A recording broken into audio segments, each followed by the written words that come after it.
महान वैज्ञानिक Albert Einstein ने एक बार कहा था, समस्याओं को उसी सोच के स्तर पर हल नहीं किया जा सकता जिस स्तर पर उन्हें पैदा किया गया है। और आज हम जिस भू राजनीतिक उलझन पर बात करने वाले हैं, वो शायद इसी बात का एक सटीक उदाहरण है। नमस्कार, आज हम गहराई से विश्लेषण कर रहे हैं अमेरिका और यूरोपीय संघ द्वारा रूस पर लगाए गए जो ये नए प्रतिबंध हैं उनका।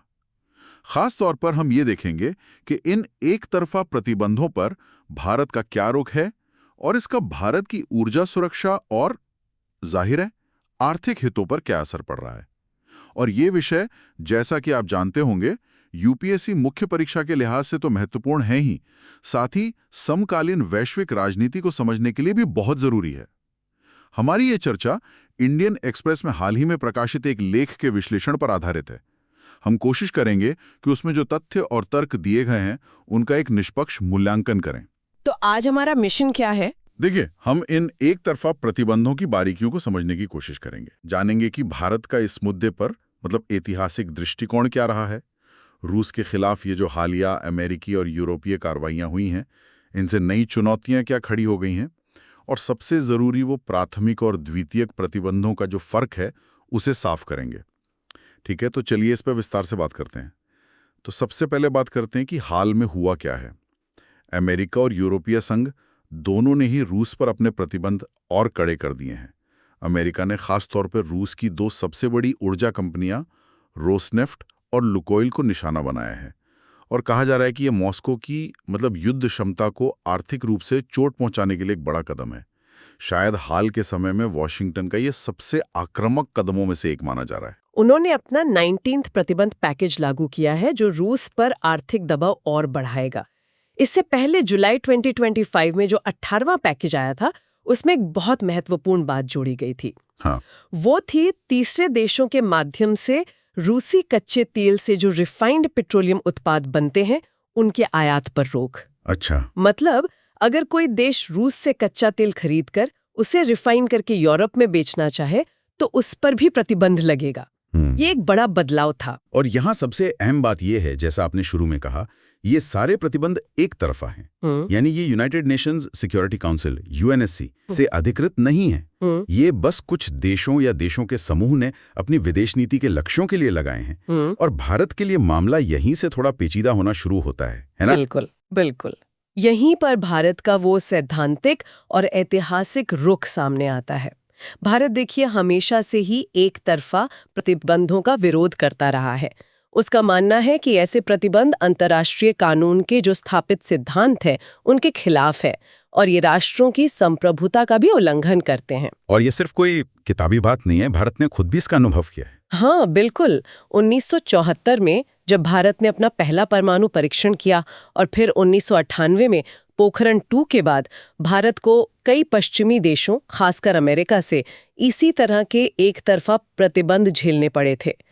तो उन अनुभवों ने भारत के इस रुख को और भी ज्यादा पुख्ता किया है कि भाई केवल वही प्रतिबंध मान्य होने चाहिए जो अंतर्राष्ट्रीय सहमति से यानी यूएनएससी के जरिए लगाए जाएं। भारत लगातार यही कहता आया है कि वो यूएनएससी द्वारा लगाए गए प्रतिबंधों का पालन तो करेगा, लेकिन किसी एक देश या गुट द्वारा थोपे गए एक तरफा प्रतिबंधों को मानने के लिए वो बाध्य नहीं है। लेकिन यहाँ एक सवाल उठता है।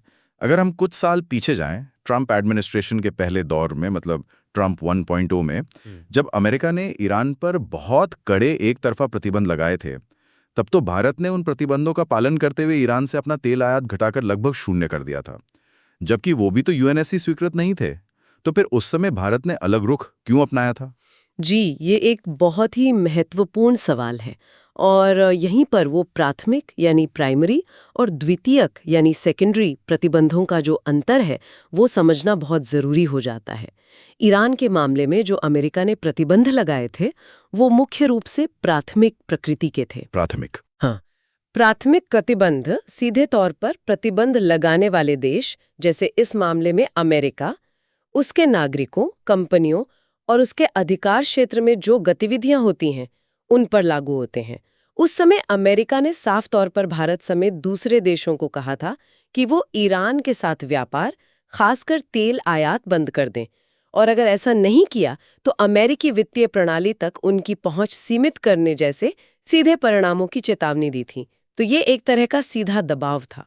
अच्छा, तो मतलब प्राथमिक प्रतिबंध सीधे अमेरिका से जुड़े लेन देन या अमेरिकी कंपनियों पर असर डालते हैं, और अमेरिका ने उस वक्त भारत पर डायरेक्ट प्रेशर बनाया था। हाँ, मोटे तौर पर यही बात है। अब रूस के मामले में जो ये नई परत जुड़ गई है और जो ज्यादा चिंता की वजह बन रही है, वो है द्वितीयक प्रतिबंधों का बढ़ता खतरा। इस पर हम आगे बात करेंगे, लेकिन पहले ये समझते हैं कि भारत रूस से इतना तेल आखिर खरीदी क्यों रहा था। हाँ, ये भी एक अहम पहलू है। यूक्रेन संघर्ष के बाद जब पश्चिमी देशों ने रूस पर प्रतिबंध लगाने शुरू किए, तो जाहिर है रूस ने अपने तेल के लिए नए बाजार ढूंढे और भारत जैसे देशों को भारी डिस्काउंट पर कच्चा तेल बेचना शुरू कर दिया। भारत के लिए ये एक बड़ा आर्थिक अवसर था। बिल्कुल, और आंकड़े भी यही दिखाते हैं। भारत ने इस अवसर का, कहना चाहिए, भरपूर फायदा उठाया। जहां पहले भारत के कुल तेल आयात में रूस की हिस्सेदारी सिर्फ 1-2% हुआ करती थी, हाँ, बहुत कम थी, वो बढ़कर 30-32% तक पहुंच गई। इसका सीधा फायदा ये हुआ कि भारत जो अंतर्राष्ट्रीय बाजार में कच्चे तेल की बढ़ती कीमतें थीं, उसका बोझ अपने उपभोक्ताओं पर कम करने में कुछ हद तक सफल रहा। ये भारत की ऊर्जा सुरक्षा और महंगाई नियंत्रण दोनों के लिए एक महत्वपूर्ण कदम था। लेकिन अब ऐसा लग रहा है कि ये जो आर्थिक गणित था ये बदल रहा है। स्रोत में इस बात का जिक्र है कि हालिया अमेरिकी टैरिफ, खास तौर पर वो जो ट्रंप प्रशासन द्वारा भारतीय आयातों पर प्रस्तावित 50% टैरिफ की बात थी, जिसमें 25% तो पारस्परिक थे और अतिरिक्त 25% वो रियायती रूसी तेल खरीदने के दंड के तौर पर लगाने की बात थी, ये इस पूरे आर्थिक लाभ को लगभग खत्म कर रहे हैं। सही कहा। वो प्रस्तावित 50% टैरिफ अगर लगता तो एक बहुत बड़ा झटका होता। हालांकि वो लागू हुआ या नहीं यह भी पूरी तरह स्पष्ट नहीं है, लेकिन इस तरह के कदमों और धमकियों ने उस आर्थिक लाभ को गंभीर रूप से कमजोर तो कर ही दिया है जो भारत को रूसी तेल से मिल रहा था। जब रियायती तेल पर इतना भारी टैरिफ लगने का खतरा हो तो वो फिर रियायती रहता ही नहीं है ना? हाँ, बिल्कुल। इसका सीधा असर भारत की ऊर्जा सुरक्षा की जो पूरी कैलकुलेशन है उस पर पड़ता है। जो तेल सस्ता समझकर खरीदा जा रहा था वो अब महंगा पड़ने लगा है या पड़ सकता है। और इसका असर सिर्फ आर्थिक नहीं है। स्रोत के मुताबिक इन टैरिफ वाले तनावों के कारण भारत और अमेरिका के जो रणनीतिक संबंध हैं, उनमें भी एक खटास सी, एक चिल देखने को मिली है। यहाँ बात वाकई दिलचस्प हो जाती है, क्योंकि अब भारत एक ऐसी सिचुएशन में है जहां न सिर्फ आर्थिक फायदा कम हो रहा है, बल्कि उसे अपने महत्वपूर्ण स्ट्रेटेजिक पार्टनर अमेरिका के साथ रिश्तों में भी तनाव झेलना पड़ रहा है। हाँ, ये स्थिति भारत के लिए काफी नाजुक है, बहुत डेलिकेट है। एक तरफ ऊर्जा सुरक्षा और किफायती तेल की जरूरत है, तो दूसरी तरफ अमेरिका जैसे महत्वपूर्ण रणनीतिक साझेदार के साथ संबंधों को बनाए रखने की भी एक तरह की मजबूरी कह लीजिए या अनिवार्यता है। अब इस पहेली में एक और टुकड़ा जोड़ते हैं कि रूस इन प्रतिबंधों से बचने के लिए क्या कर रहा है। क्योंकि देखिए, प्रतिबंध लगाना एक बात है और उनका प्रभावी होना दूसरी। स्रोत बताता है कि रूस इन प्रतिबंधों को बेअसर करने के लिए कई तरीके अपना रहा है। हाँ, रूस काफी सक्रिय रूप से इन प्रतिबंधों का तोड़ निकालने की कोशिश कर रहा है। इसमें अंतर्राष्ट्रीय अधिप्राप्ति नेटवर्क्स यानी इंटरनेशनल प्रोक्योरमेंट नेटवर्क्स का इस्तेमाल शामिल है। ये क्या होते हैं? ये ऐसे जटिल नेटवर्क होते हैं जिनके जरिए प्रतिबंधित सामान या तकनीक हासिल की जा सके, घुमा फिराकर चीजें मंगवाना। इसके अलावा टैंकरों का एक शैडो फ्लीट बनाने की बात भी सामने आई है। शैडो फ्लीट, ये सुनने में तो किसी जासूसी कहानी जैसा लग रहा है। इसका क्या मतलब है? शैडो फ्लीट का मतलब है ऐसे तेल टैंकरों का एक बड़ा बेड़ा जिनका मालिकाना हक अक्सर साफ नहीं होता। वो जहाज पुराने हो सकते हैं और वो अपनी पहचान या लोकेशन छुपाने के लिए जाने जाते हैं। ये जहाज अक्सर बीमा और सुरक्षा के जो अंतर्राष्ट्रीय मानक हैं उनका भी पालन नहीं करते। इनका इस्तेमाल करके रूस G7 देशों ने जो तेल मूल्य सीमा प्राइस कैप लगाई थी, जैसे प्रतिबंधों को दरकिनार करके अपने तेल को दुनिया भर में पहुंचाने की कोशिश कर रहा है। अच्छा। वो तेल को फिर ऊंचे दामों पर बेच पाते हैं और भुगतान प्रणाली भी ऐसी इस्तेमाल करते हैं जो पश्चिमी निगरानी से बाहर हो। अच्छा, तो ये जहाज एक तरह से रडार से नीचे होकर ऑपरेट कर रहे हैं और इसी वजह से अब G7 और यूरोपीय संघ का ध्यान प्रतिबंधों को लागू करने से ज्यादा उनके उल्लंघन को, उनके सर्कमवेंशन को रोकने पर ज्यादा टिक गया है। बिल्कुल, क्योंकि अगर प्रतिबंधों को आसानी से दरकिनार किया जा सकता है तो फिर उनका उद्देश्य ही विफल हो जाता है और यहीं पर द्वितीयक प्रतिबंधों का खतरा और भी बढ़ जाता है, ये समझना बेहद जरूरी है कि ये प्राथमिक प्रतिबंधों से कैसे अलग हैं और क्यों ये भारत जैसे तीसरे देशों के लिए ज्यादा बड़ी चिंता का विषय बन जाते हैं। हाँ, प्लीज इसे थोड़ा और विस्तार से समझाएं। प्राथमिक और द्वितीयक में मुख्य अंतर क्या है? जैसा हमने पहले बात की, प्राथमिक प्रतिबंध मुख्य रूप से प्रतिबंध लगाने वाले देश जैसे अमेरिका और प्रतिबंधित इकाई जैसे कोई रूसी कंपनी, इनके बीच सीधे संबंधों पर लागू होते हैं। लेकिन द्वितीयक प्रतिबंध इससे एक कदम आगे जाते हैं। ये उन तीसरे पक्षों को निशाना बनाते हैं, जैसे कोई भारतीय, चीनी या तुर्की की कंपनी हो सकती है जो प्रतिबंधित इकाई यानी उस रूसी कंपनी के साथ महत्वपूर्ण व्यापार या लेन देन करते हैं। और ये तब भी हो सकता है जब उस लेन देन का अमेरिका से कोई सीधा लेना देना ना हो। तो इसका मतलब ये हुआ कि अगर मान लीजिए कोई भारतीय कंपनी रूस की प्रतिबंधित कंपनी रोसनेफ्ट से तेल खरीदती है, तो अमेरिका उस भारतीय कंपनी पर भी प्रतिबंध लगा सकता है, सिर्फ इसलिए कि उसने रोसनेफ्ट से डील की।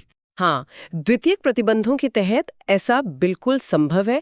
इसका तरीका ये होता है, अमेरिका उस भारतीय कंपनी को अपने विशाल अमेरिकी बाजार या फिर डॉलर आधारित जो वैश्विक वित्तीय प्रणाली है उस तक पहुंचने से रोकने की धमकी दे सकता है। और क्योंकि ज्यादातर बड़ी कंपनियों के लिए अमेरिकी बाजार और अमेरिकी फाइनेंशियल सिस्टम तक पहुंच बहुत जरूरी होती है, इसलिए ये धमकी अक्सर उन्हें उस प्रतिबंधित इकाई यानी रूसी कंपनी के साथ व्यापार बंद करने के लिए मजबूर कर देती है। ये एक तरह का अप्रत्यक्ष लेकिन बहुत शक्तिशाली दबाव होता है। ये तो वाकई चिंताजनक बात है। क्या अंतर्राष्ट्रीय कानून में इन द्वितीयक प्रतिबंधों को सही ठहराया जाता है? इनकी लेजिटिमेसी क्या है? यहीं पर ये बहुत विवादास्पद हो जाते हैं। देखिए, कई देश और अंतर्राष्ट्रीय कानून के विशेषज्ञ द्वितीयक प्रतिबंधों की वैधता पर सवाल उठाते हैं। उन्हें अक्सर जबरदस्ती के उपाय, कोअर्सिव मेजर्स के रूप में देखा जाता है, जो तीसरे देशों की आर्थिक संप्रभुता पर अतिक्रमण करते हैं।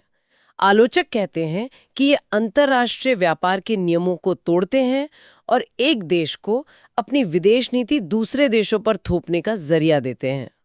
अगर हम इसे थोड़ी बड़ी तस्वीर से जोड़कर देखें, तो हम ये देख रहे हैं कि कैसे आर्थिक उपकरणों का, खासकर प्रतिबंधों और वित्तीय प्रणाली तक पहुंच को कंट्रोल करने की क्षमता का इस्तेमाल भू राजनीतिक लक्ष्यों को साधने के लिए एक हथियार के रूप में तेजी से बढ़ रहा है।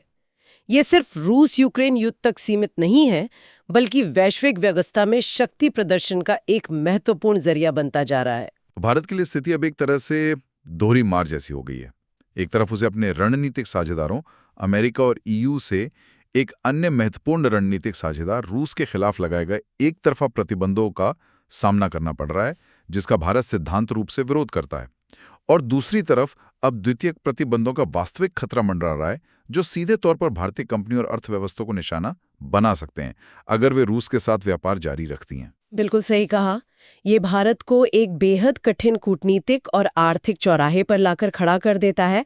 इंडियन एक्सप्रेस के लेख में सूत्रों का हवाला देते हुए जो संभावित परिणाम बताया गया है वो यही है कि हो सकता है भारत आने वाले महीनों में रूस से तेल आयात में कटौती करे। और इसके पीछे क्या तर्क दिए जा रहे हैं? मतलब क्यों करेगा भारत ऐसा? जाना, टैरिफ और दूसरे प्रतिबंधों के कारण रूसी तेल अब उतना सस्ता या आकर्षक नहीं रहा जितना पहले था। दूसरा और शायद ज्यादा महत्वपूर्ण कारण अमेरिका के साथ संबंधों की रणनीतिक अनिवार्यता। अमेरिका देखिए, रक्षा, प्रौद्योगिकी, व्यापार, ऐसे कई क्षेत्रों में भारत का एक बहुत महत्वपूर्ण भागीदार है। इन व्यापक रणनीतिक हितों को बनाए रखना शायद भारत की विदेश नीति के लिए सर्वोपरि हो सकता है, खासकर तब जब रूसी तेल का आर्थिक लाभ कम हो रहा हो। ये एक महत्वपूर्ण सवाल खड़ा करता है कि इस नाजुक संतुलन को साधना कितना मुश्किल होगा। भारत कैसे अपनी ऊर्जा सुरक्षा, अपने आर्थिक हितों, अपनी गुटनिरपेक्षता की जो पारंपरिक नीति है और अलग अलग रणनीतिक साझेदारियों के बीच तालमेल बिठाएगा? ये वाकई में, जैसा कहते हैं, $1 मिलियन का सवाल है। ये संतुलन साधना अत्यंत जटिल है और इसके लिए बहुत ही कुशल कूटनीति की जरूरत होगी। हर कदम का मूल्यांकन न सिर्फ तात्कालिक आर्थिक फायदे नुकसान के आधार पर करना होगा, बल्कि लंबे समय के जो रणनीतिक परिणाम है उनको ध्यान में रखते हुए भी करना होगा। तो जैसा कि इंडियन एक्सप्रेस के इस विश्लेषण से उभर कर आ रहा है, इस सब का क्या मतलब है? संक्षेप में कहें तो अमेरिका और यूरोपीय संघ ने रूस पर नए, कड़े और एक तरफा प्रतिबंध लगाए हैं। भारत, जो ऐतिहासिक रूप से ऐसे प्रतिबंधों का विरोध करता है, उसने शुरू में रूस से रियायती तेल खरीद कर आर्थिक लाभ उठाया, लेकिन अब बढ़ते अमेरिकी दबाव, टैरिफ के खतरे और खासतौर पर द्वितीयक प्रतिबंधों की आशंका के कारण ये आर्थिक तर्क कमजोर पड़ गया है। द्वितीयक प्रतिबंध, जैसा हमने समझा, तीसरे पक्षों को निशाना बनाते हैं और अंतर्राष्ट्रीय स्तर पर विवादास्पद हैं। इसके चलते भारत अब एक मुश्किल स्थिति में है, जहां उसे अपने राष्ट्रीय हितों और प्रमुख वैश्विक शक्तियों के साथ अपने संबंधों के बीच एक बहुत कठिन संतुलन साधना पड़ रहा है और संकेत मिल रहे हैं कि शायद रणनीतिक दबाव आर्थिक स्तर पर हावी हो सकता है। और अंत में श्रोताओं के मन में एक विचार छोड़ने के लिए, जैसे जैसे वैश्विक शक्तियां प्रतिबंधों जैसे आर्थिक उपकरणों का इस्तेमाल अपने विदेश नीति के हथियार के रूप में बढ़ा रही हैं, भारत जैसे देशों के सामने अपनी रणनीतिक स्वायत्तता, स्ट्रेटेजिक ऑटोनॉमी बनाए रखते हुए इन जटिल अंतर्राष्ट्रीय संबंधों को संचालित करने की चुनौती और भी गहरी होती जाएगी। सवाल ये है कि यह संतुलन भविष्य में कितना टिकाऊ साबित होगा। यह प्रश्न आने वाले समय में भारतीय विदेश नीति और वैश्विक व्यवस्था के अध्ययन के केंद्र में रहने वाला है। निश्चित रूप से। और यूपीएससी जैसी प्रतियोगी परीक्षाओं की तैयारी करने वालों के लिए तो इस तरह की भू राजनीतिक गतिशीलता, विभिन्न प्रकार के प्रतिबंधों के मायने, उनके निहितार्थ और भारत के हितों के संतुलन को समझना अत्यंत आवश्यक है। यह न केवल जीएस पेपर 2 यानी अंतर्राष्ट्रीय संबंध के लिए महत्वपूर्ण है, बल्कि निबंध और साक्षात्कार के लिए भी प्रासंगिक हो सकता है। और एक जागरूक नागरिक के तौर पर भी इन वैश्विक घटनाक्रमों की जानकारी रखना जरूरी है। अगर इस चर्चा ने आपके मन में और सवाल पैदा किए हैं या आप इस विषय पर अपने विचार साझा करना चाहते हैं, तो नीचे कमेंट सेक्शन में हमें जरूर बताएं। हमें आपकी प्रतिक्रिया का इंतजार रहेगा। इस तरह की महत्वपूर्ण और विश्लेषणात्मक चर्चाओं से जुड़े रहने के लिए कृपया हमारे चैनल को लाइक और सब्सक्राइब करना न भूलें। धन्यवाद।